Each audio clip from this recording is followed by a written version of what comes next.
All right, Akim, shalom, shalom. First and foremost, I'd like to give all praises, glory, and honor to Yahweh, Ba'ashem Yahawashi, Ba'ashem Rakak Wadash, double honors to the apostles and elders, great millstone for teaching us his truth. Salutations to the sincere Akim and Aqua that may listen. May the blessing of election be upon your house. My name is Brother Raquai. I'm back in here with another quick and Lord's will as always an edifying lesson. And for today's lesson, I just wanted to go through this quick. It's not so much of an article, it's actually a bill that's, in the workings of being passed. So the bill is called Bill C-293, and it's a bill that's currently in motion of, I believe it passed the House of Commons. So in here, in Canada, you have the House of Commons and you have the Senate, and eventually what happens is, and right now I believe, if I'm not mistaken, I believe it's in their third reading. Let me just open it. It's in its third reading, right? So, and then eventually what happens is the Governor General gives the royal assent, so it eventually becomes law, right? So I'm kind of just sitting outside because it's nice out. So here it says the following. Okay, I'll just read the summary so you can get an idea of what's being said. It says, this enactment enacts the Pandemic Prevention and Preparedness Act to require the Minister of Health to establish in consultation with other ministers and pandemic prevention and preparedness plan, which is to include information provided by those ministers. It amends the Department of Health Act to provide that the Minister of Health must appoint a national pandemic prevention and preparedness coordinator from among the officials of the Public Health Agency of Canada. So they're essentially they're appointing people among their own circle. And it says to coordinate the activities under the Pandemic Prevention and Preparedness Act, right? So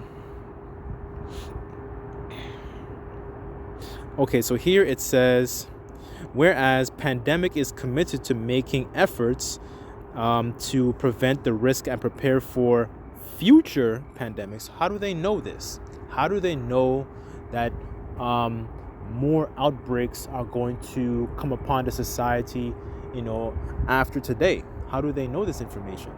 Right? So this is the cunning behavior and the crafty counsel of Esau, right? So as I'm reading this, just picture in your mind, this is an unrighteous decree, what's being read here, right? Because they're coming up with legislation to essentially encroach upon the people and take away their rights, so their rights are essentially being diminished before their eyes without even these people knowing that it's being diminished.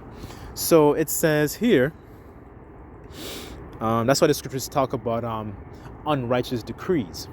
So let me just continue reading here. It says, and to promote transparency and accountability in relation to those efforts, whereas it is critical to build on the lessons learned from previous outbreaks of serious diseases, including severe acute respiratory syndrome. So here it sees the list of diseases here: Ebola, Zika, tuberculosis, H1N1, and what happened the last 2 years, 3 years, 4 years, give or take, right? So it says, whereas one health official, a multi-sectoral and multidisciplinary collaborative approach that focuses on the human and animal, plant, and ecosystem health and welfare interface is central to preventing the risk of future pandemics, right? So like the scriptures say, we are not ignorant. As a matter of fact, let me just get it.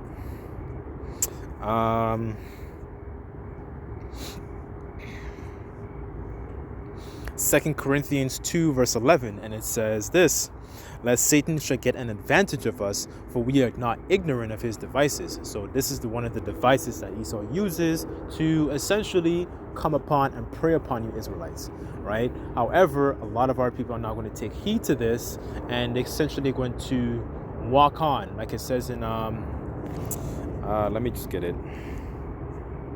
They're not going to essentially take heed to what is being said here. Where is it? So this is Proverbs 22 verse 3, and it says, "A prudent man foreseeth evil and hideth himself, but the simple pass on and are punished." Right? So the simple, our people are very, very simple, very, very gullible, and to the point where, something I was actually meditating on recently was this idea of ignorance. And a lot of our people essentially become devoured by the sword, whether it's a modern day gun, whether it's whether all these different pieces of technology that Esau uses to essentially destroy you Israelites, is the fact that they get destroyed because of lack of knowledge, right? And a lot of it is just because of simple ignorance. The scriptures say, "Blessed is he that readeth," but our people don't come back to the Heavenly Father, so they don't have they don't have the wisdom to be able to navigate throughout these different times. So if you just pretend that you're in a boxing match with Esau, this is what's really happening. We're in a boxing match. You got us Israelites on one corner, and then you have Esau in the other corner, and then you have Yahushua as your coach. But this is what's happening. There's only a few of our people that are really taking heed.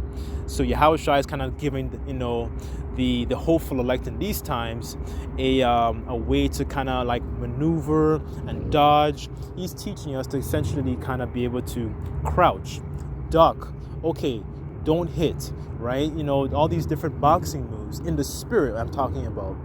And what's happening, you have a bunch of our people who are simple that don't take heed to this understanding. So essentially what happens is Esau is able to knock them out, punch them in the gut, knock them, give them that sky uppercut, all these different maneuvers Esau is doing, and essentially knocks out 2/3 of our people, right? So I just wanted to bring up that analogy. I was just thinking about that recently. In order to know part of knowing who you are is knowing who your enemy is, right? Psalms 83. And part of knowing who our enemies are, for example, Esau, like we're talking about here, is also knowing how our enemy fights. And this is one of the key and critical ways that he fights. It's through legislation. It is through the modern day weapons, right? But it's not like we're in a boxing match and we don't have a weapon. We do have a weapon, but our people don't want to use it. So, anyways, without me rambling too much and too much there, let me just stick to the bill. It says, okay, so here it says pandemic prevention and preparedness plan. So it says, so here's the contents here. I don't want to read all of it. It's quite long. I'm going to leave it in the description for you brothers to read it. So it says, pandemic prevention and preparedness plan must set out a summary of mitigation. It says strategies that the Minister of Health intends to implement in order to prevent the risk of and prepare for disease outbreaks that could lead to pandemics, as well as projected timeline for their implementation. So there were key things that really stuck out to me. Let me just find one of them. It says,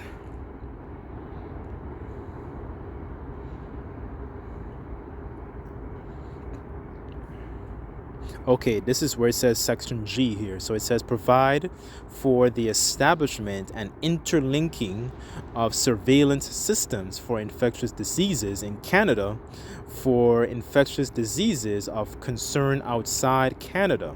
So it says surveillance systems. So that can even trickle down into your everyday use of social media. Because there's one thing I've noticed in the past few years, not just on YouTube, but also on social media platforms, is that when, for example, you posted anything in regards to the C-19, you had essentially a message, like a message that talked about this could be misinformation. And I noticed it also on Instagram, like it would be a warning sign, saying and trying to discredit the information that the person's bringing out, right? So all these different platforms that I noticed, and a lot of these platforms are linked to Google, what they're doing is they're essentially surveilling the information that people are bringing out in regards to certain matters of a particular outbreak. So I noticed a lot this was happening in the past couple of years,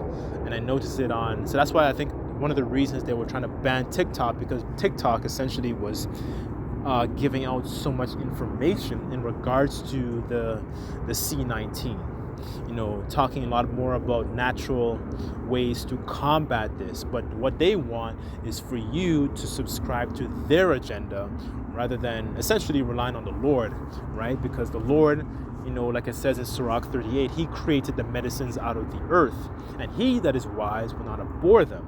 But Esau is not a wise man, he's a very stupid man. So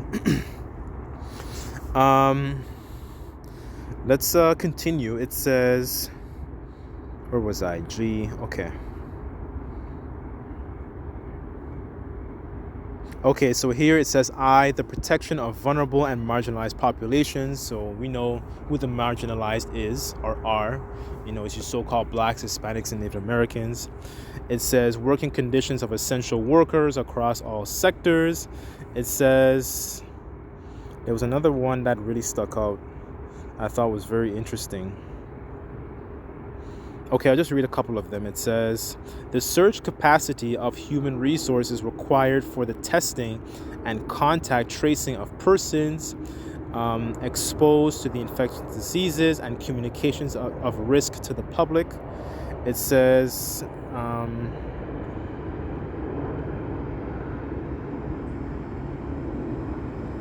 here it is.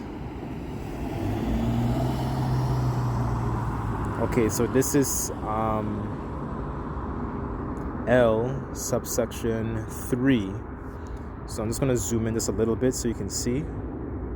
So here it says promote. Hold on. I'll read the subsection 2. It says regulate commercial activities that contribute to pandemic risk. So, that could possibly, they can possibly flirt with the idea of trying to regulate people from coming into a grocery store. Commercial activities, a lot of things that people were doing.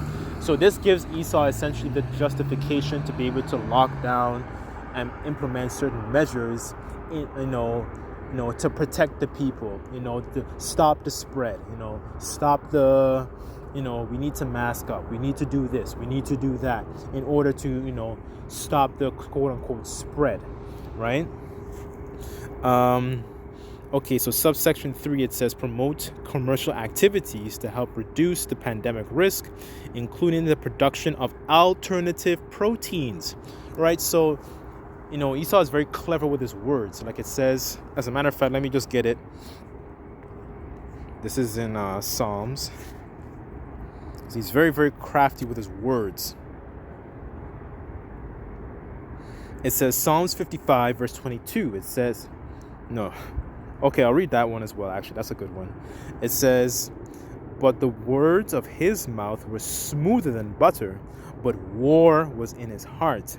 His words were softer than oil, yet they were drawn swords, right? So he's very crafty and he's cunning with his words. That's why it's so important.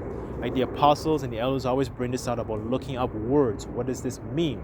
Going to the etymology, looking at the Greek, looking at the Hebrew, looking at, what this word means in different, it might even in the Latin as well. I think sometimes you will see that as well in the etymology, right? Looking up the different words, because words, they carry a vibration, right? And you want to understand what this devil is actually saying, because what he's trying to do is deceive you. That's what a devil does. He deceives people. I'll read verse 22. It says, cast your burden upon the Lord Yahweh, Ba'ashem Yahushai, and he shall sustain thee. He shall never suffer the righteous to be moved, right? And that's one of the things that we want, is to, essentially be covered in these times, right? Because, we don't have, essentially gold and silver and all this stuff, all these carnal riches to be able to protect us, right? We want the Lord's mercy in these times, right? That's what we talk about hope. What are things? Let me just get it.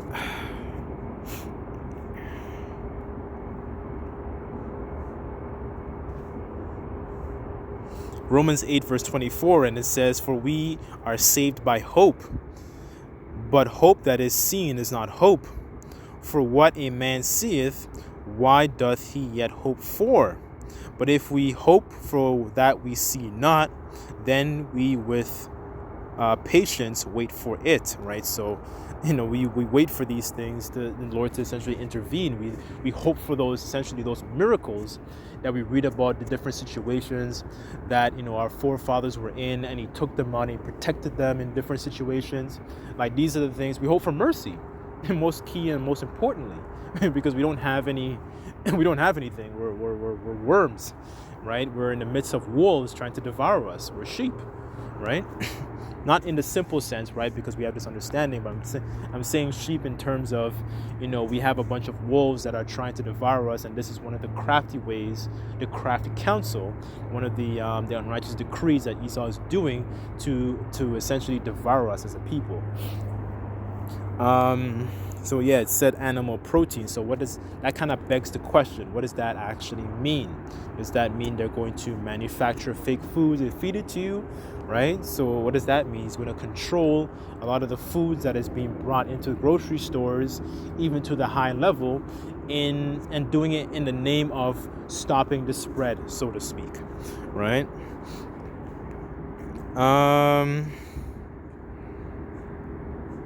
Yeah, this is quite long. I guess I'll read a little bit. Okay. I'll read this last part, and I'll bring a couple more precepts.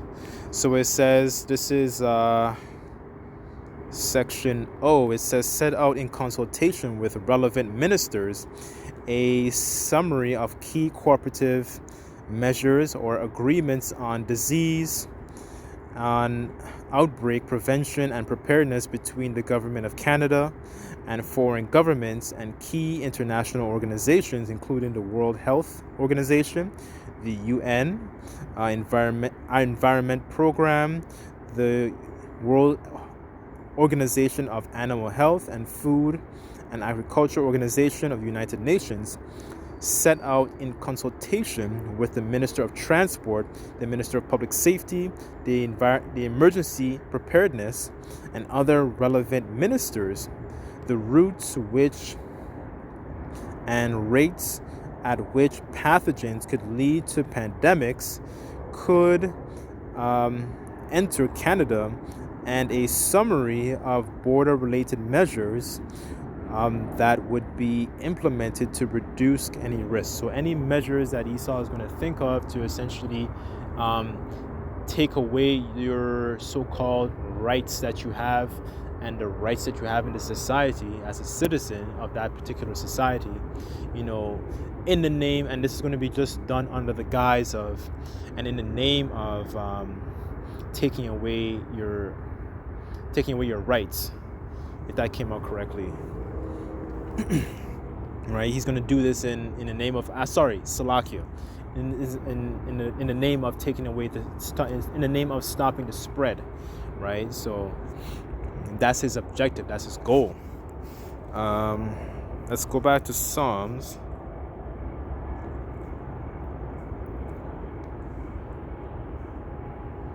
Okay, Psalms 140 verse 1, and it says, "Deliver me, O Lord Yahweh, Bashim El-Shai, from the evil man. Preserve me from the violent man, which imagine mischiefs in his heart."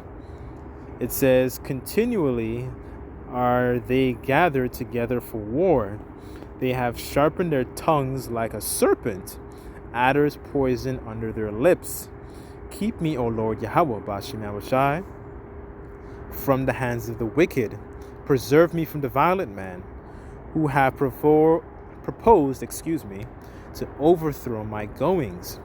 The proud have hid a snare for me. And this is an example of the snares that they're hiding for us. And it says, and cords that they have spread a net by the wayside and have set gins for me, Salah. Oh, I said unto the Lord Yahweh, thou art my power. Hear my voice and my supplications, O Lord Yahweh Bashmel Shai, right? And the scriptures talk about prayer and the prayer of the humble. Essentially what it does, it pierces the clouds, right? So just remaining in a humble mindset, because we realize we're in a predicament where we need Yahweh Bashmel Shai, right? We can't deliver ourselves from these crafty counsels that are coming out, and this essentially is going to lead to that, them implementing that grain of rice, right, to be able to track and trace and know where you are and know everything, because Esau has a God complex. He likened himself to a god, right? He doesn't follow the ways of the Most High, but he definitely thinks he's above the Most High, right? I'll read verse 6 again. It says, I said unto the Lord, thou art my power. Hear the voice of my supplications, O Lord Yahweh Bashmel Shai. All right, so let me just get two more, because I spoke about ignorance earlier. I just wanted to solidify this quick point. It says, Baruch 4:1, and it says, this is the book of the commandments of the Most High Yahweh Bashmel Shai, and the law that endureth forever. All they that keep it shall come to life, but such as leave it shall die. It says, turn thee, O Jacob, right, and take hold of it, and walk in the presence of the light thereof, that thou mayest be illuminated, right? And that's what this wisdom knowledge does. It keeps us illuminated in righteousness, right? You have those that are illuminated in wickedness, and then you have the hopeful light in these times that are illuminated in righteousness and how to maneuver in these times, right? Ye are the light of the world. A city that is set up on a hill cannot be hid, right? So, that's why people in the world are going to be drawn to you, right? Because you have that light, that wisdom, that understanding, right? And that brings stability, right? So,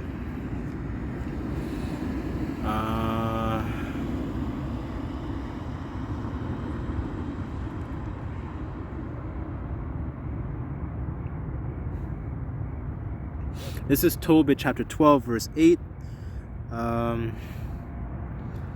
It says, prayer is good with fasting and alms and righteousness. A little righteousness is better than much with unrighteousness. It is better to give alms than to lay up gold, right? So a lot of our people, with economic situations that are going on right now, their mindset is to essentially lay up, invest in gold, invest in silver, precious metals, and they do these things, but one of the things that they lack is understanding of what to do when you have these things, right? And something I was just researching recently is that a lot of these companies that you can use to essentially invest in gold, what they do is give you a certificate. So they don't actually give you the physical thing itself. You just have a certificate showing how much gold you have, right? And the scriptures talk about how does it go? It's in Proverbs 11, and it says, righteousness can deliver. Gold and silver is not profitable in the day of wrath, but righteousness can deliver from death, right? And now people don't understand that. They strongly hold to a lot of these carnal things rather than trying to lay up spiritual treasures, spiritual things. Verse 9, it says, for alms doth deliver from death, and shall purge away all sin, right? Because we're in a time like we just, Day of Atonement just ended. We want the Lord to forgive us of our sins and so on and so forth, right? Because man, like, really and truly, if I had to be honest, what we need is forgiveness, and what we need is grace and mercy in these times, man. Because our people are so far gone, man. And another thing too, I've noticed a lot of our people would hear the words of the prophets, and they was just scoff at it. You have that invitation. The Lord is using his men, the apostles and elders, prophets on down, to be able to give you this understanding for free. And then a lot of our people, they go on TikTok, and most of the time it's mostly just them that are scoffing, right? Our own people scoffing at the message. That's why the Lord said in Proverbs 1, he's gonna laugh at their calamity, man. Real talk. Anyways, Salaki, I didn't mean to ramble, but let me just finish this. It says, for alms doth deliver from death, and shall purge away all sin. Those that exercise alms, our righteousness shall be filled with life, right? So just showing you the benefit of giving alms, and it doesn't have to be limited to money. And that's one of the reasons I'm bringing this out, because the Lord can essentially remember these things that we do to be able to, have that hedge of protection over us in times of trouble, right? So anyways, I've done a lot of talking, but I sincerely pray and hope this lesson was edifying and comforting to you, brothers and few sisters. Stay prayed up. Pray before you leave your house. Pray before, when you get to work safely. Pray before, you go to bed. Just stay prayed up, man. Because these times are evil, man. These times are real evil. Anyways, I'll call it a day, but I sincerely pray that this was comforting. I just like to give all praises, glory, and honor to Yahweh, Ba'ashem Yahweh Shai, Ba'ashem Makak Wadash. Double honors to the apostles and elders, Great Millstone, for teaching us his truth. Till next time, I say Shalom.